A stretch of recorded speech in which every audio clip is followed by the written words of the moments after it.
It started quietly, the way most internet mysteries do. Fans were scrolling through their feeds when they noticed Roddy Ricch's Instagram had vanished. No warning, no cryptic goodbye post, nothing. His 2025 rollout was already in motion, with teasers dropping for what was supposed to be a massive return after nearly a year of relative silence. But now, his profile was gone, leaving fans to piece together the puzzle. Blogs ran headlines like, Roddy Ricch deletes Instagram amid rumored label battle. Is Roddy Ricch done with music? Roddy Ricch and Drake collab scrapped? But there was more. An anonymous account popped up claiming to have inside info. The account, under the name West Coast Ghost, claimed Roddy had walked out of a closed-door meeting with his label and his team just days before his IG vanished. The reason? A major disagreement over who he was working with next. Fans couldn't resist speculating, and they weren't ready for the name that kept surfacing. Taylor Swift. At first, the rumor sounded too wild to be true. Roddy Ricch, Compton's own, known for weaving the raw realities of his upbringing into melodic hits, and Taylor Swift, the global pop icon who spent the last few years experimenting with folk, indie, and electronica. Their worlds didn't just clash, they were on opposite ends of the spectrum. But according to West Coast Ghost, not only was the collab real, it was already recorded. Sources close to Roddy's camp claimed that during a late 2024 writing retreat in the Malibu Hills, Taylor had reached out to Roddy directly. She was reportedly obsessed with his ability to blend melody with storytelling, and she wanted him to help craft a new sound for her next album, something darker, edgier, with production that leaned into West Coast bounce. The two reportedly spent a week together, locked in a private studio, with no cameras, no entourage, just Roddy, Taylor, and a few trusted producers. The song? Allegedly titled, Paper Hearts and Bullet Holes. The twist? Roddy wanted the track for his album, but Taylor's team wanted it for hers. That's where things reportedly turned ugly. Both artists were said to be fiercely protective of the track, and when the label stepped in to mediate, Roddy walked out. He pulled his Instagram as a middle finger to everyone involved, the labels, the management, even some of his own team who were advising him to compromise. The rumors spread like wildfire, with fans split between excitement and confusion. Was this the biggest crossover moment of the year, or the death of the collab before anyone even heard it? For nearly 2 weeks, fans were left in the dark. No word from Roddy Ricch. No clarification from Taylor's camp. Even West Coast Ghost, the mysterious account feeding the whole rumor, had gone silent. Then, on a random Thursday night in March 2025, something dropped that no one expected. A low-quality snippet, barely 20 seconds long, hit Twitter. Roddy's unmistakable flow cut through a haunting, stripped-down guitar loop, layered over a soft, almost whispery Taylor Swift harmony. The words were blurry, but the mood was crystal clear: regret, fame, love, and survival colliding in a way neither artist had ever attempted. Within minutes, Roddy x Taylor trended globally. The snippet was quickly taken down from Twitter under copyright claims, but it was too late. Thousands of fans had already ripped it, slowed it down, looped it, and even analyzed the lyrics. One line stood out, Roddy's voice raw and unfiltered. Tried to leave the streets, but the streets left scars. Now I'm singing with a girl who knew all about stars. Fans dissected every syllable, debating whether the stars was a double entendre, Hollywood stars and literal stars. Taylor's signature imagery. Roddy's Compton scars. Two worlds folding into each other. Industry insiders, hiding behind burner accounts, hinted that the leak didn't come from Roddy's camp, or Taylor's. Instead, it was allegedly someone inside the label, frustrated at how the collaboration was being buried under corporate politics.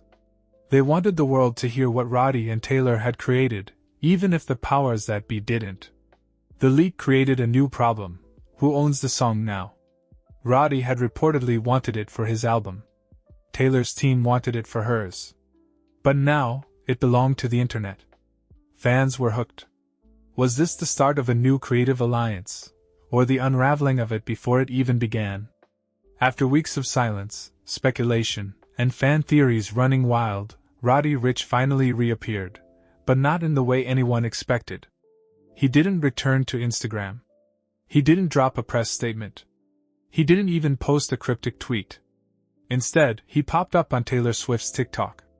In a grainy, handheld clip, Taylor stood in what looked like her home studio, wearing an oversized hoodie and zero makeup, her signature blonde hair pulled back in a messy bun. The camera shook slightly, like she was laughing too hard to hold it steady. Then, Roddy walked into frame, hood up, holding a half-eaten box of Popeyes, completely unbothered. "We might as well let y'all hear the rest of it," Taylor said, her voice playful but with a definite edge, like someone tired of playing the industry's game. Without warning, Roddy leaned over and hit play on a laptop sitting beside Taylor's mic stand.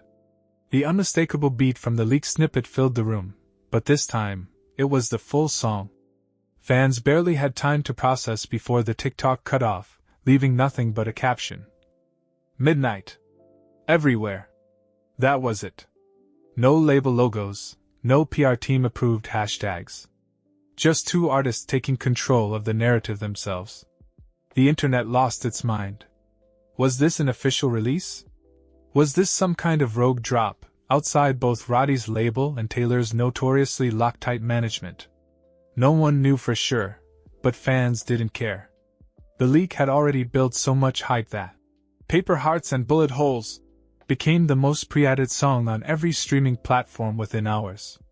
Spotify, Apple Music, and even Tidal were all flooded with pre-saves, crashing some artists' dashboards temporarily. But behind the scenes, the situation wasn't nearly as playful as the TikTok made it seem. Roddy's label was furious. The collaboration was still in legal limbo, tied up in contracts and split negotiations that hadn't been resolved. Sources claimed Roddy was ready to walk away from his entire contract, arguing that art mattered more than paperwork. Taylor, who had already been through her share of label battles, allegedly backed him, telling her team, "If they want to stop this song, they'll have to stop both of us." The power move wasn't just bold, it was unprecedented. A mainstream rap star and the world's biggest pop artist, united not by genre, but by their shared frustration with corporate control over creativity. The music world had its popcorn ready for midnight.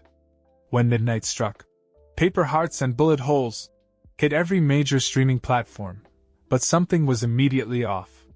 The usual label tags, Atlantic for Roddy, Republic for Taylor, were missing. Instead, the release came under a mysterious independent imprint called Lost Highway Music, a name no one had ever heard before. Fans pieced together clues fast. Lost Highway Music was a shell label, formed in secret, owned jointly by Roddy and Taylor. No middlemen, no corporate hands on the masters. Just two artists taking control of their own work, a direct hit at the labels trying to bury the song. And the song itself? It was everything the rumors promised, and more. Roddy's verses bled vulnerability, weaving his story of survival into Taylor's haunting chorus. Her voice floated like smoke over a sparse, West Coast-inspired beat, her lyrics painted in heartbreak and hard truths. "Love left a scar, and fame left a hole. Grew up fast, now the world's so cold. Paper hearts and bullet holes." Roddy's second verse hit even harder, speaking to both his childhood trauma and the industry machine that tried to control him. Fans dissected every line, with some even speculating that certain lyrics were direct shots at Atlantic Records, though Roddy never named names. The reaction was immediate. Within hours, #Paper Hearts and Bullet Holes trended worldwide. Fans from both camps, Roddy's Day One followers and Swifties alike, came together in a way no one saw coming. Memes, reaction videos, fan theories, social media became a war room, chronicling not just the song but the battle behind it. The industry reaction, though? Not so warm. Atlantic filed an injunction. They claimed Roddy's contract prohibited him from releasing music under any label but theirs. Meanwhile, Republic tried to distance themselves, claiming Taylor acted alone, though insiders said they were scrambling behind the scenes to regain control. But Roddy and Taylor were ready. The day after the drop, they did something even more unexpected. They went live together. No PR spin, no press conference, just Roddy in his home studio and Taylor in hers, speaking directly to their fans. "We made this song for us," Roddy said, his voice calm but resolute. "Not for charts. Not for approval. Just for the love of music." Taylor nodded.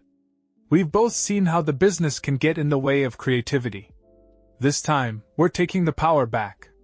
The live stream broke records. Over 6 million viewers tuned in, one of the largest Instagram lives ever. The comment section was a chaotic mix of Swifties, rap fans, and stunned industry execs watching the rules change in real time. The labels had a choice: either fight two of the biggest names in music, or figure out how to adapt.